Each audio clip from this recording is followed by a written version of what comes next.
ಏನು ರಾಜ್ಯ ಚುನಾವಣಾ ಆಯೋಗಕ್ಕೆ ಸುಮಲತಾ ಅಂಬರೀಶ್ ಅವರು ಸಿಎಂ ಕುಮಾರಸ್ವಾಮಿ ವಿರುದ್ಧ ದೂರನ್ನು ಸಲ್ಲಿಸಿದ್ದಾರೆ. ಬನ್ನಿ ಇದೀಗ ಸ್ವತಃ ಸುಮಲತಾ ಅಂಬರೀಶ್ ಅವರೇ ನಮ್ಮ ಜೊತೆಗಿದ್ದಾರೆ. ಯಾವ ಕಾರಣಕ್ಕಾಗಿ ಸಿಎಂ ಕುಮಾರಸ್ವಾಮಿ ಅವರ ವಿರುದ್ಧ ದೂರನ್ನು ನೀಡಿದ್ದಾರೆ ಅಂತ ಅವ್ರ ಬಾಯಿಂದನೇ ಕೇಳೋಣ. ಮೇಡಮ್, ಸಿಎಂ ಕುಮಾರಸ್ವಾಮಿ ವಿರುದ್ಧ ಒಂದು ದೂರನ್ನು ಸಲ್ಲಿಸಿದ್ದೀರಿ ಮೌಖಿಕವಾಗಿ. ಏನು ಯಾವ ಕಾರಣಕ್ಕಾಗಿ ದೂರನ್ನು ಸಲ್ಲಿಸಿದ್ರಿ?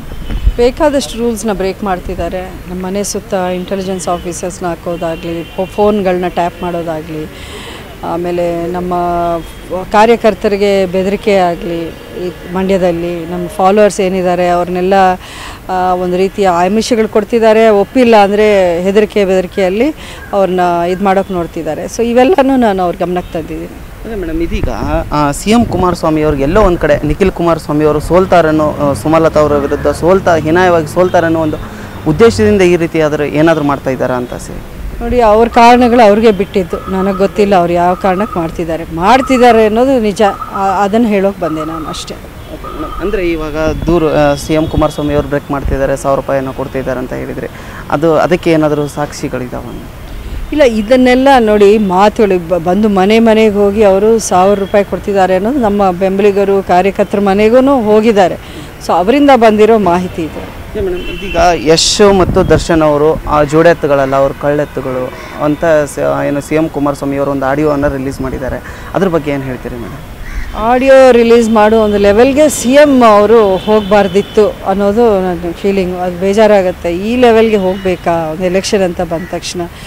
ಯಶ್ಗೆ ದರ್ಶನ್ಗೆ ಇದರಿಂದ ಏನು ನಷ್ಟ ಆಗಲ್ಲ ಬಿಡಿ. ಅವ್ರ ಹೆಸರಿಗೆ ಅವ್ರ ಇಮೇಜ್ ಇದೆ, ಜನ ಅಲ್ಲಿ ಕೂರಿಸಿರೋದು ಬಿಟ್ಟರೆ ಒಂದು ಪಕ್ಷ ಏನು ಕೂರಿಸಿಲ್ಲ ಅವ್ರನ್ನ. ಇದರಿಂದ ಈ ಥರದ ಮಾತುಗಳಿಂದ ಅವ್ರಿಗೇನಾದರೂ ಧಕ್ಕೆ ಆಗ್ಬೋದು. ಅವರು ಸ್ಪರ್ಧೆ ಮಾಡ್ತಿರೋ ಕ್ಷೇತ್ರಗಳಲ್ಲಿ ಅಭ್ಯರ್ಥಿಗಳಿಗೆ ಇದರಿಂದ ಡ್ಯಾಮೇಜ್ ಆಗ್ಬೋದೇ ಹೊರತು ಇವ್ರಿಗೇನಾಗಲ್ಲ. ಇಲ್ಲ, ಸಿಎಂ ಕುಮಾರಸ್ವಾಮಿ ಅವರು ಹೇಳ್ತಾರೆ ಅವರು ಸಿನಿಮಾದವರು, ಬಣ್ಣ ಹಚ್ಚೋರು, ಅವರಿಗೆಲ್ಲ ರಾಜಕಾರಣ ಗೊತ್ತಿರಲ್ಲ. ಹೀಗಾಗಿ ನಿಖಿಲ್ ಕುಮಾರಸ್ವಾಮಿಗೆ ಗೆಲ್ಲಿಸ್ತೀವಿ, ಮಂಡ್ಯ ಜನತೆ ಏನೋ ಸಿನಿಮಾದವ್ರಿಗೆ ನಂಬಲ್ಲ ಅಂತ ಒಂದು ಮಾತು ಹೇಳ್ತಾರೆ. ಇದ್ರ ಬಗ್ಗೆ ಏನು ಹೇಳ್ತೀವಿ? ನೀವು ಸರಿ ಕೇಳಬೇಕಾಗಿತ್ತು, ಯಾರ ಬಗ್ಗೆ ಮಾತಾಡ್ತಿದ್ದೀರಾ ಸರ್ ಅಂತ ಕೇಳಬೇಕಿತ್ತು.